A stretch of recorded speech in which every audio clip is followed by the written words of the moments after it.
صحابی ہے، یا رسول اللہ تنگی ہے رزق کی، کوئی وظیفہ بتائیں۔ کتنے لمبے لمبے وظیفے لوگ پڑھ رہے ہیں کہ کاروبار کھل جائے اور روزی بڑھ جائے، کتنے لمبے چوڑے، کتنے کتابوں میں ایڈے ایڈے بڑے وظیفے لکھے پہ، پڑھوں یہ مندہ بڈھا ہو جائے۔ میں قربان جاؤں یا رسول اللہ آپ کی شفقتوں پر، آپ کی رحمتوں پر، سنو یہ کرو، میری بات نہیں ہے، میرے نبی کی بات ہے۔ تجربے کی وجہ سے کرو گے تو کچھ نہیں ملے گا، یقین سے کرو گے تو دروازے کھلتے دیکھو۔ کہ یا رسول اللہ ارید ان یوسع علی رزقی، میں چاہتا ہوں میری روزی کھل جائے۔ تو آپ نے کہا ادم علی الطہارہ یوسع علیک رزقک، تو باوضو رہا کر تیرا رزق کھل جائے۔ کوئی زور لگتا ہے وضو؟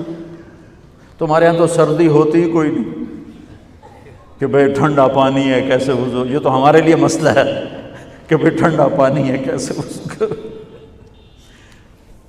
وہ ہمارے گاؤں کا مراسی مجھے مل گیا، میں نے کہا چل نماز پڑھے کہ نہیں جی میاں جی سردی بڑی نہ لے جاؤں، سردی بڑی، مراسیوں کو سردی زیادہ لگتی ہے۔ میں نے کہا نہیں آج تک نماز پڑھا کے چھڑنا ہے۔ میں اس کو لے کے جب وہ ٹوٹی پہ بیٹھا نا، جو ہی ہاتھ پہ پائیں، اوہ حالے ہو ٹھنڈا پانی ہے، اوہ حالے ہو ٹھنڈا پانی۔ تمہارے لیے تو یہ مسئلہ بھی نہیں کہ ٹھنڈا پانی۔ میرے نبی کی یہ سارا مجمع لے لو، یہ اوپر مستورات لے لیں۔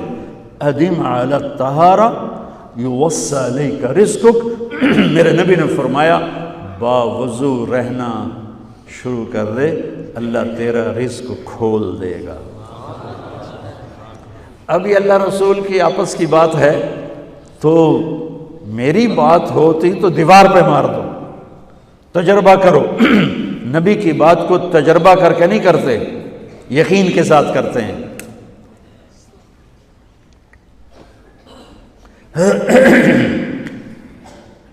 ادم علی الطہارہ یوسع علیک رزقک، باوضو رہا کر۔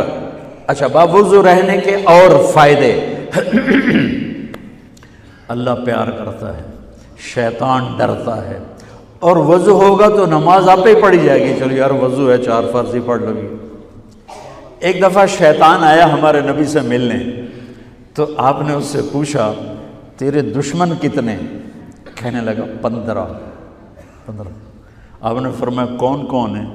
کہنے لگا پہلا تو تھوڑا ہی نمبر ہے، پہلا نمبر تو تھوڑے نال میرا لگو ہے۔ پھر کہنے لگا وہ مسلمان جو 24 گھنٹے باوضو رہتا ہے وہ میرا بڑا دشمن ہے۔ جو باوضو رہتا ہے اور باوضو سوتا ہے، ایک فرشتہ اس کے لیے بندگی کا ثواب لکھتا رہتا ہے۔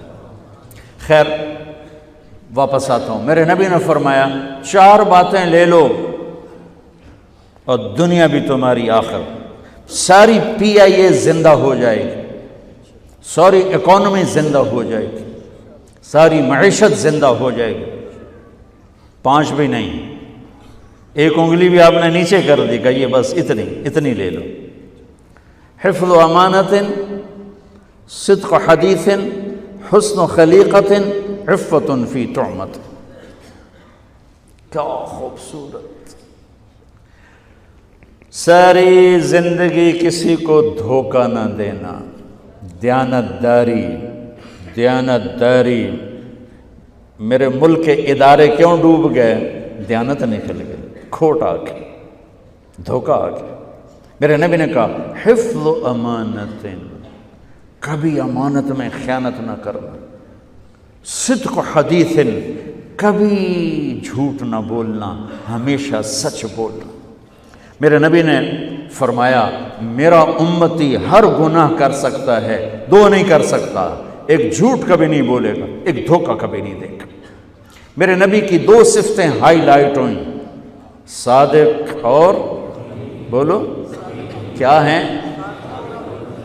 کوئی اور بھی تو ہو سکتی تھی، جس سے مشہور کیا، کعبہ قوسین بھی تو ہے، اور ادنا بھی تو ہے، واللیل بھی تو ہے سیاہ زلفوں والا، والضحیٰ بھی تو ہے روشن چہرے والا۔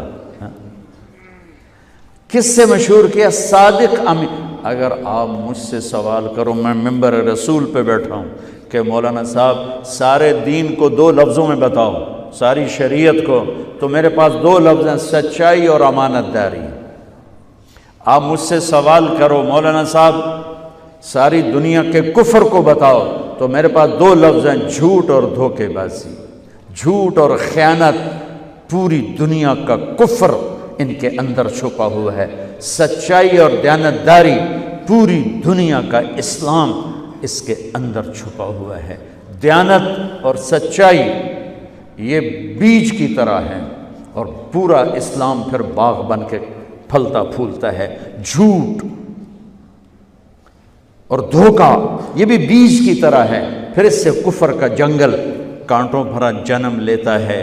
میرے معاشرے سے جھوٹ نکل جائے، دھوکہ نکل جائے، یہ پاکستان جنت کا ٹکڑا ہے۔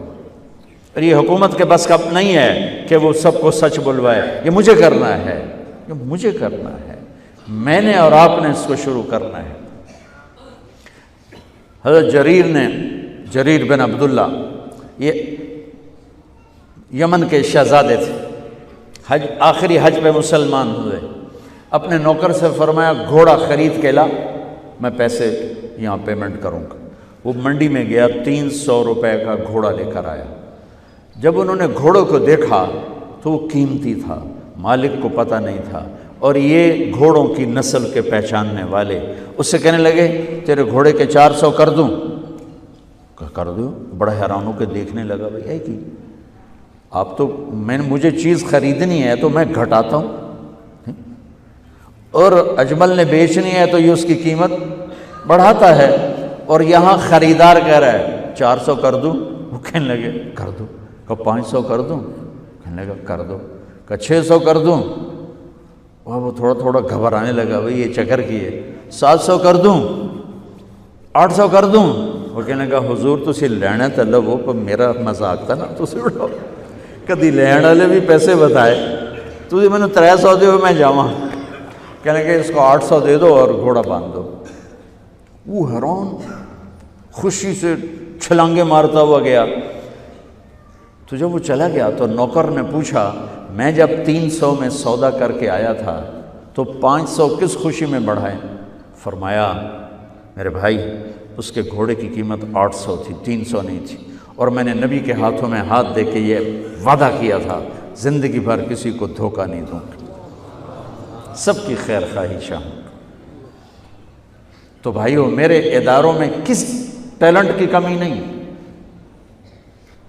صلاحیتوں کی کمی نہیں، دیانت کی کمی ہے، قوت عمل کی کمی نہیں، سچائی کی کمی ہے۔ حجاج بن یوسف ایک ظالم گورنر گزرا ہے، اس کے خلاف بغاوت ہوئی، وہ ناکام ہو گئی۔ تو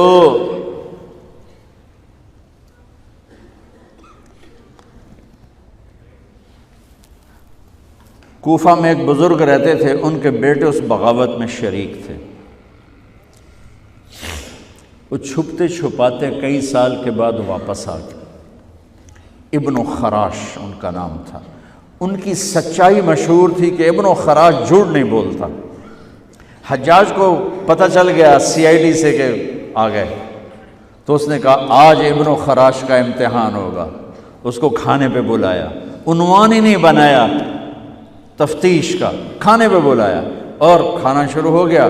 باتوں باتوں میں کہتا ہے ابن خراش آپ کے بیٹے ہمارے خلاف لڑ کے بھاگ گئے تھے، کوئی پتہ ہے؟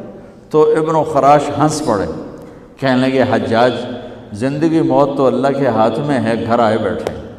تو اس نے کہا تیری سچائی کو سلام کرتا ہوں، اگر تو جھوٹ بولتا یہیں تیرا سر اتارتا، پھر تیرے بیٹوں کا جاؤ سلام ہے تیری سچائی کو، تیرے بیٹے تجھے مبارک ہوں، مسلمان جھوٹ نہیں بولتا۔ میرے نبی سے پوچھا گیا یا رسول اللہ کیا مسلمان بزدل ہو سکتا؟ کہا کیا مسلمان بخیل ہو سکتا؟ آپ نے کہا۔ پھر پوچھا گیا جھوٹ بول سکتا؟ کہا نہیں، جھوٹ نہیں بول سکتا۔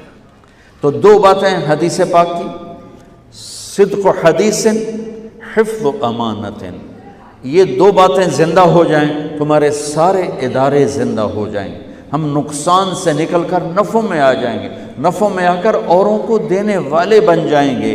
اس ملک میں اتنے خزانے اللہ نے چھپائے ہیں، اور اس ملک میں اتنے اللہ نے استعداد والے لوگ پیدا فرمائے ہیں، صرف 2 چیزوں سے ہم مار کھا رہے ہیں۔ ہمارے جو ادارے ڈوب رہے ہیں وہ گلگت سے لے کر گوادر تک، اس میں وسائل کی کمی نہیں، سچائی کی کمی ہے، دیانتداری کی کمی ہے، اور یہ ریلیٹڈ ہے رب ہونے کے ساتھ کہ ہم نے اللہ کے رب ہونے میں شک کیا تو ہم غلط راہوں پہ چل پڑے۔